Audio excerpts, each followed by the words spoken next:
أعوذ بالله من الشيطان الرجيم. بسم الله الرحمن الرحيم. كيف يهدي الله قوما كفروا بعد إيمانهم وشهدوا أن الرسول حق وجاءهم البينات والله لا يهدي القوم الظالمين. أولئك جزاؤهم أن الله عليهم لعنة الله والملائكة والناس أجمعين خالدين فيها لا يخفف عنهم العذاب ولا هم ينظرون. عزیز دوستو، السلام علیکم ورحمۃ اللہ وبرکاتہ. سورہ آل عمران کی آیت نمبر 86، 87 اور 88 تلاوت کی ہے. ان 3 آیات میں اللہ تعالیٰ نے واضح طور پر فرما دیا ہے اس آدمی کے لیے، چاہے وہ عورت ہو، مرد ہو، کوئی بھی ہو، جو اسلام کو چھوڑ کر دوسرے کسی مذہب کو اپنا لیتا ہے. اسلام قبول کر کے کسی اور مذہب کو اپنا لینا، یعنی اسلام کو چھوڑ دینا، اسے مرتد ہونا کہتے ہیں، اور جو بندہ ایسا کرتا ہے اس کو مرتد کہتے ہیں. اور اگر وہ توبہ نہ کرے تو اس کی سزا اسلام میں موت ہے. تو یہ ان 3 آیات میں اللہ تعالیٰ نے واضح طور پر فرما دیا ہے کہ ایسا بندہ اللہ کی لعنت میں آتا ہے، فرشتوں کی لعنت میں آتا ہے، اور تمام انسانوں کی لعنت کا حقدار بن جاتا ہے، یہاں بھی اور قیامت کے دن بھی. اور اللہ تعالیٰ اس کو عذاب سے دوچار فرمائے گا، اور وہ عذاب اتنا سخت ہوگا کہ جس میں کوئی کمی بھی نہیں ہوگی، اور نہ اسے کسی ذرا وقت کی مہلت ملے گی، بلکہ عذاب چاروں طرف سے اس بندے کو گھیر لے گا، اور اللہ کے سوا کوئی نہیں بچا سکتا. دنیا میں اللہ تعالیٰ نے ایک راستہ توبہ کا عطا فرمایا ہے. اگر توبہ کر کے واپس آ جائے تو پھر اللہ تعالیٰ قبول کرنے والا ہے. اگر توبہ کر کے واپس اسلام میں بندہ نہیں آتا تو پھر یوں سمجھیں کہ وہ اللہ کے عذاب کا اور اللہ کی لعنت کا، فرشتوں کی لعنت کا اور تمام لوگوں کی لعنت کا حقدار وہ ٹھہرے گا. اس کا شان نزول یہ ہے کہ اس میں 3 باتیں آتی ہیں. پہلی روایت یہ ہے کہ تقریباً 12 آدمی مسلمان ہونے کے بعد مرتد ہو گئے، تو مدینہ شریف سے وہ مکہ چلے گئے اور مشرکین مکہ کے ساتھ مل گئے. اس میں حارث بن سوید بھی تھے، طمع بن ابرک بھی تھے، اس میں حجوج بن اسلط بھی تھے، اور اسی طرح اور بھی صحابہ تھے جو اسلام چھوڑ کر مرتد ہو گئے اور وہ مشرکین مکہ سے جا ملے. ان 12 آدمیوں میں جب اس میں جو ان کا بڑا تھا حارث بن سوید، جب ان کو احساس ہوا کہ رسول اللہ صلی اللہ علیہ وسلم کے پاس آیت اتری ہے کہ جو اسلام کو چھوڑ جاتا ہے وہ اللہ اور فرشتوں کی اور تمام انسانوں کی لعنت کا حقدار ٹھہرتا ہے، دنیا میں بھی اور آخرت میں بھی اللہ کے عذاب سے اسے چھٹکارا نہیں ملے گا. تو جب ان کو معلوم ہوا تو پھر حارث بن سوید نے پیغام بھیجا رسول اللہ صلی اللہ علیہ وسلم کی طرف کہ وہ توبہ کر کے واپس آنا چاہتے ہیں. تو منظور ہو گئی بات، اور یہ توبہ کر کے واپس آ گئے، اور اس طرح سے وہ تمام عمر جو ہے پھر اسلام پر وہ مکمل طور پر قائم رہے. ایک اور روایت ملتی ہے عبداللہ بن عباس رضی اللہ تعالیٰ عنہ سے، فرماتے ہیں کہ انصار میں سے ایک آدمی ایمان لے آیا،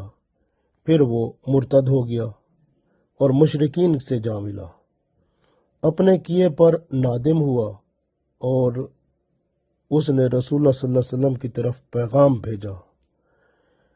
کہ میں واپس اسلام میں آنا چاہتا ہوں، مجھ سے بہت بڑی خطا ہو گئی ہے۔ تو پھر اس کے آگے جو ہم اور آیت پڑھیں گے، توبہ کی آیت آئی کہ اگر مرتد توبہ کر لیتا ہے تو اس کی توبہ اللہ قبول کرنے والا ہے۔ تو اللہ کے رسول صلی اللہ علیہ وسلم نے اس کی التجا قبول کی اور وہ توبہ کر کے دوبارہ اسلام میں داخل ہو گیا۔ اسی طرح سے ایک اور روایت ملتی ہے کہ یہ آیت یہودیوں کے بارے میں نازل ہوئی ہے، کیونکہ یہودی جو تھے ان کو ان کی کتاب تورات سے رسول اللہ صلی اللہ علیہ وآلہ وسلم کی بعثت کا آنے کا مکمل علم تھا، اس لیے وہ اپنی جگہوں کو مختلف دنیا کی جگہوں سے چھوڑ کر وہ کھجوروں والے شہر یعنی مدینہ کی طرف وہ آ کر آباد ہو گئے تھے۔ تو یہاں پر وہ رسول اللہ صلی اللہ علیہ وآلہ وسلم کی بشارت دیا کرتے تھے اور آپ صلی اللہ علیہ وسلم کے وسیلے سے مدد مانگا کرتے تھے، اور لیکن جب رسول اللہ صلی اللہ علیہ وسلم آئے تب وہ آپ صلی اللہ علیہ وآلہ وسلم پر ایمان لانے سے عاجز آ گئے، یعنی ایمان نہ لائے صرف تعصب کی وجہ سے، جبکہ وہ مان چکے تھے کیونکہ ان کی کتابوں میں بھی موجود تھا، اور انہوں نے وہ نشانیاں جو ان کی کتابوں میں تھیں انہوں نے اپنی آنکھوں سے دیکھ لی تھیں، اور رسول اللہ صلی اللہ علیہ وسلم کو ان نشانیوں پر پورا پا لیا۔ پھر صرف تعصب کی وجہ سے، حسد کی وجہ سے کہ یہ کیوں نہ بنی اسرائیل سے آئے تو یہ بنی اسماعیل میں سے کیوں آ گئے، حسد کی وجہ سے اور دنیاوی لالچ کی وجہ سے اور اپنی ظاہری شان و شوکت کی وجہ سے وہ ایمان کی نعمت سے محروم رہے۔ تو جو ایسا کرتا ہے تو اللہ تعالیٰ اسے کیسے ہدایت دے۔ پڑھتے ہیں ان آیات کو، اس میں اللہ تعالیٰ کیا ارشاد فرماتا ہے۔ سورہ آل عمران کی آیت نمبر 86 میں اللہ فرماتا ہے، کیفا کیسے، یہد اللہ کیسے ہدایت دے اللہ، کیفا کیسے، یہدی ہدایت دے گا، اللہ یعنی اللہ، کیفا یہد اللہ کہ اللہ کیسے ہدایت دے، قومن ایسی قوم کو، ایسے لوگوں کو، کافرو جو کافر ہو گئے، بعد ایمانہم ایمان لانے کے بعد، یعنی ان لوگوں کو جو ایمان لانے کے بعد کافر ہو گئے اللہ ان کو کیسے ہدایت دے۔ وشاہدو اور انہوں نے تو گواہی دے دی، انا کہ رسول صلی اللہ علیہ وسلم حق پر ہیں، وجاءہم البینات وجاء اور آ چکی ہم ان کے پاس بینات واضح دلیلیں اور واضح نشانیاں بھی ان کے پاس آ چکی، پھر بھی وہ ایمان نہ لائے، تو اللہ فرماتا ہے کہ اللہ انہیں کیسے ہدایت دے۔ کیف یہد اللہ قوما کفروا بعد ایمانہم وشہدوا ان الرسول حق وجاءہم البینات، کیسے ہدایت دے اللہ ایسی قوم کو، ایسے لوگوں کو جو کافر ہو گئے ایمان لانے کے بعد، جبکہ انہوں نے گواہی بھی دے دی کہ رسول اللہ صلی اللہ علیہ وسلم حق پر ہیں اور ان کے پاس واضح نشانیاں اور دلیلیں بھی آ چکی۔ واللہ اور اللہ تعالی لا نہیں یہدی ہدایت دیتا قوما اس قوم کو ظالمین جو ظالم ہوتے ہیں، بے شک اللہ تعالیٰ ان کو اس قوم کو ہدایت نہیں دیتا جو ظالم ہے۔ پھر پڑھتے ہیں اس کو ایک دفعہ، کیف یہد اللہ قوما کفروا بعد ایمانہم وشہدوا ان الرسول حق وجاءہم البینات واللہ لا یہدی القوم الظالمین۔ اللہ فرماتا ہے کیسے اللہ ہدایت دے ان لوگوں کو جنہوں نے ایمان لانے کے بعد کفر اختیار کیا، حالانکہ یہ لوگ پہلے ہی اس بات کی گواہی دے چکے ہیں کہ رسول اللہ صلی اللہ علیہ وسلم حق پر ہیں، اور ان کے پاس تو روشن نشانیاں بھی آ چکی ہیں، اور اللہ ظالموں کو ہدایت نہیں دیا کرتا۔ اور اللہ تعالیٰ ان کے لیے آگے ارشاد فرماتا ہے اولئک، یہ وہ لوگ ہیں، جزاؤہم، جزا کا مطلب ہے ان کا ریوارڈ، ان کا بدلہ، یعنی انہوں نے جو یہ گناہ کیا کہ ہدایت کے بعد گمراہ ہو گئے، جبکہ ان کے پاس ہدایت بھی آ چکی، رسول اللہ صلی اللہ علیہ وسلم کو انہوں نے حق بھی تسلیم کر لیا۔ یعنی جیسے آپ دیکھیں نا، یہودی جو تھے مدینہ شریف میں، اور جب ان کے پاس ان کی کتاب میں واضح نشانیاں ان کو مل گئیں، اور اس وجہ سے وہ دور دراز سے اپنے علاقوں کو چھوڑ کر مدینہ کے گرد و نواح یعنی کھجوروں کے شہر میں وہ جمع ہو گئے، یعنی اپنے گھر بنا لیے، اس وجہ سے کہ ہم آخری نبی رسول اللہ صلی اللہ علیہ وآلہ وسلم کی زیارت کریں گے،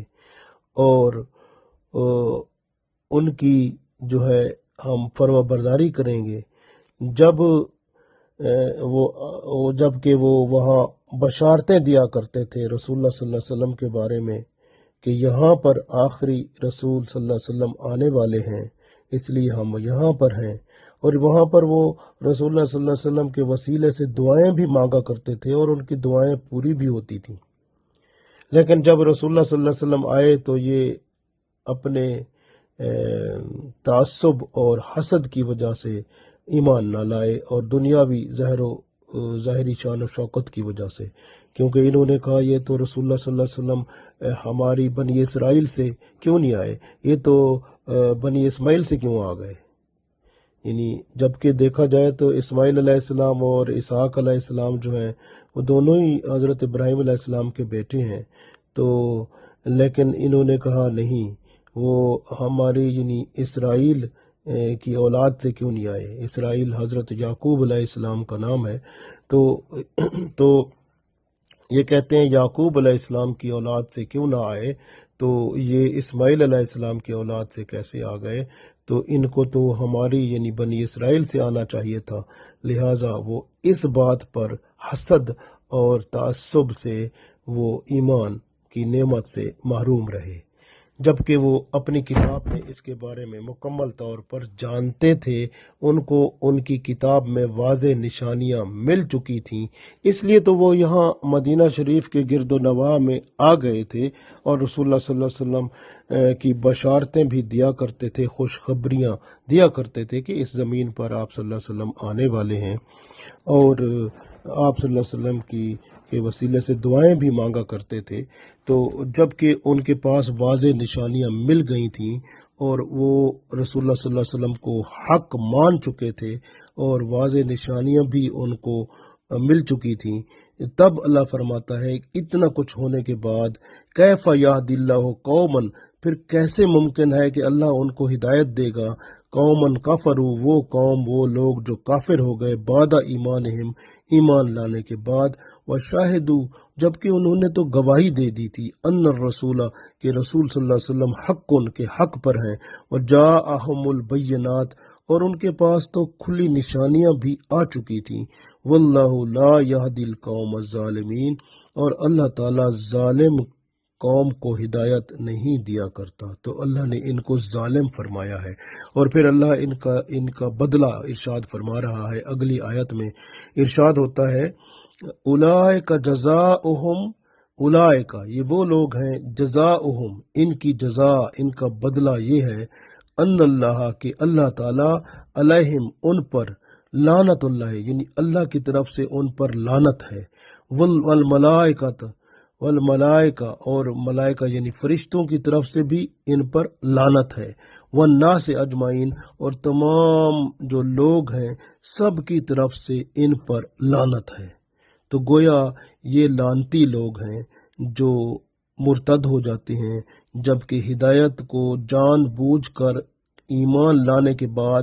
اور گواہی دینے کے بعد کہ رسول اللہ صلی اللہ علیہ وسلم حق پر ہیں، اور انہوں نے واضح دلیلیں بھی پا لیں اس کے بارے میں، پھر بھی وہ اسلام سے ہٹ گئے، تو اللہ فرماتا ہے پھر ان کا بدلہ یہ ہے کہ ان پر اللہ کی بھی لعنت ہے، فرشتوں کی بھی لعنت ہے، اور تمام انسانوں کی بھی لعنت ہے، اس دنیا میں بھی اور آخرت میں بھی، کیونکہ لعنت کا مطلب ہوتا ہے اللہ کی رحمت سے دوری، اور جو اللہ کی رحمت سے دور ہوتا ہے وہ اللہ کے غضب میں آ جاتا ہے۔ جس طرح شیطان ہے، شیطان پر بھی اللہ کی لعنت ہوئی تو یہ اللہ کی رحمت سے دور ہو گیا۔ تو جب اللہ کی رحمت سے دور ہو گیا، اب یہ اللہ کی رحمت سے دور جو ہو جاتا ہے پھر گناہ کرتا ہے، برے کام کرتا ہے، اور دوسروں کو بھی گناہوں میں لاتا ہے۔ یہ شیطان بھی یہی کرتا ہے کہ وہ خود بھی گناہوں میں رہتا ہے اور دوسروں کو بھی گناہوں میں لاتا ہے، کیونکہ اس پر اللہ کی رحمت، بندہ جو نیک کام کرنے والا ہوتا ہے وہ ہمیشہ اللہ کی رحمت میں رہتا ہے، اور جو برا ہوتا ہے اس میں ہمیشہ برے کام ہی ہوتے ہیں، اور کیونکہ وہ اللہ کی رحمت سے محروم ہوتا ہے۔ تو اللہ کی لعنت میں جو آ جاتا ہے، فرشتوں کی بھی لعنت ہو، پھر انسان تمام جو ہے سب کی لعنت ہو، تو ایسا بندہ جو ہے اس سے اچھی بات کی توقع کیسے کی جا سکتی ہے؟ تو اللہ فرماتا ہے ایسے بندے جو ہیں وہ اللہ کی لعنت کے حقدار ہیں، جو جان بوجھ کر حق کو سمجھ کر اور پھر واضح نشانیاں پا کر بھی اسلام کو قبول نہ کریں اور اس کو چھوڑ جائیں، تو پھر وہ اللہ، فرشتے اور تمام انسانوں کی لعنت کے حقدار ہیں۔ تو اس طرح غضب الہی پھر ان پر ہوتا ہے، کیونکہ لعنت سے دوری کا مطلب ہے غضب الہی۔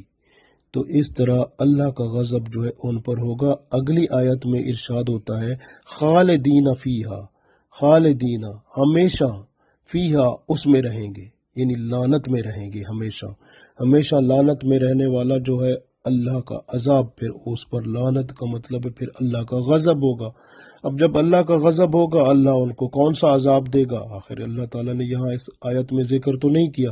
اب عذاب وہ اللہ جو دے گا وہ اللہ جانتا ہے، لیکن خالدینہ کا مطلب ہے ہمیشہ، فیہا اس میں رہیں گے۔ اب اس لعنت میں رہیں گے تو اللہ ان پر کون سا عذاب دے گا یہ اللہ جانتا ہے۔ پھر ان کو عذاب ہوگا تو وہ ایسا ہوگا لا یخفف، وہ اس میں کمی نہیں ہوگی، یعنی اس عذاب میں کمی نہیں ہوگی۔ خفف کا مطلب تخفیف کرنا، کم کرنا، تو اللہ کا عذاب لا یخفف کم نہیں کیا جائے گا، انہم ان پر، انہم العذاب یعنی ان پر یہ عذاب ہلکا نہیں کیا جائے گا، ولا ہم اور نہ انہیں ینظرون ان پر کوئی نظر کرم ہوگی یا ان پر کوئی انہیں مہلت دی جائے گی، نہ انہیں کوئی مہلت دی جائے گی، نہ ان پر اللہ کی نظر کرم ہوگی، کیونکہ اللہ نے ان پر لعنت جو بھیج دی، اور فرشتوں کی بھی لعنت آ گئی اور تمام انسانوں کی بھی آ گئی۔ اب وہ اس لعنت میں اللہ کے عذاب کے وہ مستحق ہوں گے، اور اس عذاب میں وہ ہمیشہ رہیں گے، اور ان پر اللہ تعالیٰ کی طرف سے کوئی کمی نہیں کی جائے گی، اور ہمیشہ کا عذاب ان پر ہونا ہے۔ جو اسلام کو جان بوجھ کر، حق سمجھ کر اور پھر واضح نشانیاں پا کر بھی اس پر نہ آ سکے تو اس کو چھوڑ گئے، تو پھر وہ اللہ اور اس کے فرشتے اور تمام انسانوں کی لعنت کے مستحق ہیں، اور اللہ کے عذاب کے حقدار ہیں جو قیامت کے دن ان کو ملنے والا ہے، اور وہ عذاب ایسا ہوگا اس میں کسی قسم کی کوئی کمی نہیں کی جائے گی۔ تو یہ اللہ تعالیٰ نے حکم فرما دیا کہ ہمیں اب خیال کرنا ہے کہ وہ لوگ جو اسلام کو چھوڑ کر آج بھی اسلام کو چھوڑ کر کسی اور مذہب میں چلے جاتے ہیں یا اسلام کو چھوڑ دیتے ہیں، تو اللہ تعالیٰ اور فرشتوں کی اور تمام انسانوں کی لعنت کے وہ حقدار ٹھہرتے ہیں، اس دنیا میں بھی اور آخرت میں بھی ان کے ساتھ یہ لعنت والا معاملہ ہوگا، اور اللہ کا عذاب ایسا ہوگا جس میں کسی قسم کی کمی نہیں کی جائے گی، ہلکا نہیں کیا جائے گا۔ وہ عذاب خالدین فیہا لا یخفف عنہم العذاب، یعنی وہ عذاب ان پر کسی قسم کا ہلکا یا کم نہیں کیا جائے گا، ہمیشہ کا ہوگا۔ خالدین کا مطلب ہمیشہ کا عذاب ہوگا۔ ولا ہم ینظرون، اور نہ انہیں کوئی مہلت دی جائے گی، تو وہ اس عذاب میں ہمیشہ کے لیے رہیں گے۔ تو اس لیے اللہ تعالیٰ کا ارشاد آ گیا کہ وہ جو مرتد ہو جاتا ہے، جو اسلام کو چھوڑ جاتا ہے، جان بوجھ کر اس کو سمجھ کر، حق سمجھ کر اور دلائل بھی پا کر، پھر وہ جب اسلام کو چھوڑ جاتا ہے تو پھر وہ لعنت کا حقدار ٹھہرتا ہے اور اللہ کے ہمیشہ عذاب میں رہے گا۔ ہاں، اگلی آیت میں ہم دیکھیں گے انشاءاللہ کہ اس میں پھر اللہ نے توبہ کی گنجائش رکھی ہے کہ اگر توبہ کر لے گا تو بچت ہے اس دنیا میں، اگر اس نے توبہ کر لی۔ اگر نہ کی تو پھر قیامت کے دن جو ہے وہ اللہ کے ہاں وہ لعنت کا حقدار بھی ہوگا، انسانوں کی، فرشتوں کی اور تمام انسانوں کی۔ وہاں جب سب لوگ ہوں گے آدم علیہ السلام سے لے کر اینڈ تک، دنیا کے ختم ہونے تک سب ہوں گے، تب ان سب میں وہ اتنا غلیظ ہوگا کہ سب کی لعنتیں کھا رہا ہوگا اور اللہ کا عذاب پھر ہوگا، اور پھر اللہ کے عذاب میں کمی نہیں ہوگی، ہمیشہ کا عذاب اسے دے دیا جائے گا۔ اللہ تعالی ہمارے ایمان کی حفاظت فرمائے اور ہمیں توفیق دے کہ ہم اپنے ایمان کی حفاظت کریں اور اس کو تر و تازہ کیا کریں۔ روزانہ ہم اپنے ایمان کو وہ جو ہے تر و تازہ کر کر تو ہم کوشش کریں کہ اللہ کے حضور توبہ و استغفار بھی کیا کریں، تاکہ روزانہ کے چھوٹے موٹے جو گناہ ہوتے ہیں وہ بھی ہم معاف کروا لیا کریں، اور اللہ تعالیٰ کے نیک بندوں کے ساتھ تعلق بھی رکھیں، تاکہ نیک بندوں کی وجہ سے نیک عادتیں ہم میں پیدا ہو جائیں اور ہم پھر اللہ اور اس کے رسول صلی اللہ علیہ وسلم کے پیاروں میں داخل ہو جائیں، اور اس دنیا میں اور آخرت میں ہمیں اللہ تعالیٰ کامیاب و کامران فرما دے۔ آمین۔